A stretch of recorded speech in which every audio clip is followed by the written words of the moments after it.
Hey, good morning, everyone. Happy Monday morning to you, and welcome back. My name is Don K. Preston. I am the president of Preterist Research Institute of Ardmore, Oklahoma, and this is what I call my morning musings. I get to the office this morning. I tell you, I slept in till 4:15. Could not believe it. It's like, how did I do that? Anyway, it's very unusual for me. I'm normally awake and even up at 3 o'clock, 3:20, 3:30, what have you, and here at the office. And so I'm running a little bit late this morning, but it is what it is. You know what? It felt really good to sleep till 4:20 and 4:15. So anyway, welcome back. I appreciate you being with me. Hope you had a fantastic weekend. Hope you were safe. And hope you're ready to get back into our study of the Olivet Discourse.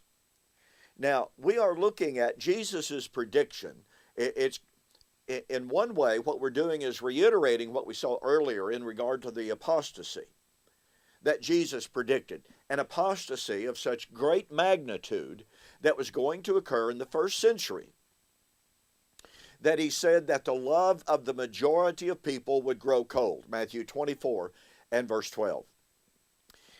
And I'm documenting that the reason that Jesus said that apostasy would take place. And by the way, I use the term great apostasy. I realize that term is not found in Scripture, okay? However, the apostasy was to be great because it was to be the majority of believers.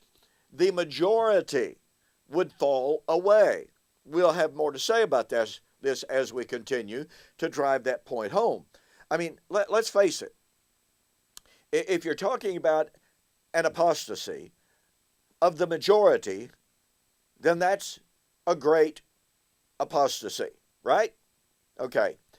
And so what I'm documenting here is, like I said, number one, it's a little bit of a reiteration because I've gone over the reality of the apostasy. Now we're focusing on the fact that it was caused, just as Jesus said, by the appearance of false teachers, false prophets, false messiahs. I mean, you don't have an apostasy just happened by accident. There was a cause for it. Jesus gave the cause as persecution, lawlessness, false teachers. Those were the causes of this tremendous apostasy. Now, I shared with you in last week's video that as we look at the epistolary evidence, we can see very clearly that apostasy began in the church. Now, we're not even discussing here the apostasy that was a contemporary apostasy within Judaism, an abandonment of Torah, an abandonment of righteousness, an abuse of the temple. And so these things went hand in hand. On the one hand, there was an apostasy within the church, as Galatians and the epistles proved, but at the same time, guess what? There was a tremendous apostasy within Judaism, and we find it everywhere in the Gospels especially. What I'm focusing on now is the apostasy within the church. So we look at Galatians. Then we can look at Corinthians. We sometimes think of the early church as the model church, and it was in many ways. But I want to tell you, there are some things about the early church that simply cannot be and should not be duplicated. I mean, that's just a simple reality. Do we want to duplicate the pattern of the early church in regard to apostasy in our day and time? Well, no. We should be striving for, reaching out to find ways of unity, as Paul called them to do.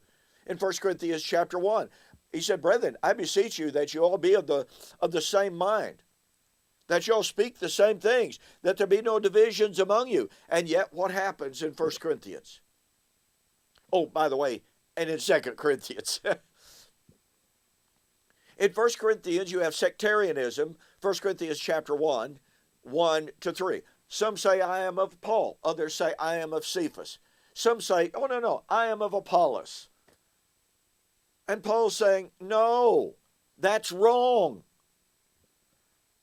1 Corinthians chapter 5, sexual immorality in the church. Chapter 6, sexual immorality in the church. Chapter 7, divisions about marriage relationship. Chapter 8, divisions about the eating of meat sacrificed to idol. Chapter 9, accusations against Paul for taking money, or in their case, not taking money, and Paul's defense of his right to be paid in his ministry. Chapter 10, back to eating meat sacrificed to 11. Chapter 11, the abuses of the Lord's Supper. Chapters 12 through 14, pardon me, abuses of the spiritual gifts. 1 Corinthians 15, abuses of the doctrine of the resurrection. Chapter 16, a summary of all of the issues and the exhordium to get their act together. Do you see how widespread, do you see how massive the divisions were at the church at Corinth? And yet we sometimes look at the church at Corinth as a model church. Really? A man sleeping with his father's wife? Sexual immorality rampant? Sectarianism rampant? Well, they were blessed beyond measure because they had the true apostolic teaching from Paul himself. But what happened? Well, according to Paul, false apostles entered in and they started depreciating Paul's authority, Paul's value, so much so that Paul had to say in 1 Corinthians chapter 4, 19 and 20, now when I come unto you, and I'm coming to you shortly. Gee, I wonder what Paul meant by shortly. Maybe Paul hasn't made it to Corinth yet. I mean, after all, we're told that time statements in the New Testament don't mean anything, do they? And yet he used those identical words to say, I'm going to come to you shortly. And Paul wasn't saying, I don't know when I'm going to get to come. It may be 20, 30 years. Maybe 40 or 50 years. Who knows when I'll get to come. But I'll guarantee you when I come, I'm taking the fastest chariot I can find. I'm going to take the fastest ship I can find. That's ridiculous.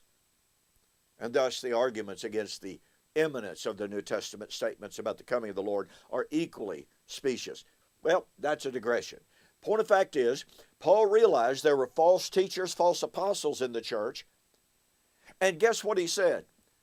False apostles transformed themselves into the very angels of light to deceive the saints. False apostles causing apostasy in the church. Here are the words of Jesus being fulfilled on the pages of the New Testament epistles. We therefore have no right whatsoever to deny that the apostasy, and what I call the great apostasy, I think that term fits very well, occurred in the first century before the fall of Jerusalem in AD 70. Keep in mind, Corinthians was written somewhere between 55 and 57, perhaps 58 AD. This is massive. And we've got more testimony, but in the meantime, don't forget my very, very special 3-book special for November and December 2019 for, continental U.S. orders. All right? These 3 books, Like Father, Like Son, on Clouds of Glory, Blast from the Past, The Truth About Armageddon, and The Resurrection of Daniel chapter 12, Fulfilled or Future. Now, if you purchase these separately, they would cost you $61 plus. But for November and December 2019, and again, I can't do this for out of U.S. orders, your total delivered price is $40. There is a banner on my website, donkpreston.com, bibleprophecy.com. Just click on the banner. It'll walk you right through it. Be sure to include a note for me, all right, that you saw the offer on YouTube or Facebook. Okay, we will continue our examination of the fulfillment of Jesus' prediction. Number one, that there was to be an endemic church-wide apostasy in the first century caused by the false apostles and false teachers. I'll see you on the flip side.